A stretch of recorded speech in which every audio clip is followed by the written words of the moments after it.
রবিবার রাজধানী আগরতলা বেনুবন বৌদ্ধ বিহারে দান শ্রেষ্ঠ কঠিন চিবর দানোৎসব উদযাপন করা হয়। এই শ্রেষ্ঠ দানোৎসবে আগরতলার বৌদ্ধগণ এবং ত্রিপুরার বিভিন্ন স্থানের বৌদ্ধগণ অংশগ্রহণ করেন। এদিন সকালে আগরতলা বৌদ্ধ বিহারে ভোরে হয় বুদ্ধ বন্দনা।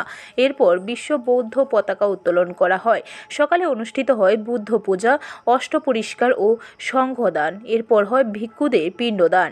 বিকালে হয় কঠিন চিবর দান। 3 মাস বৌদ্ধ ভিক্ষুরা একই সঙ্গে একই বিহারে বসবাস করেন। আষাঢ় পূর্ণিমা থেকে অশ্বিনী পূর্ণিমা পর্যন্ত বসবাসের পর চিবর দান করেন।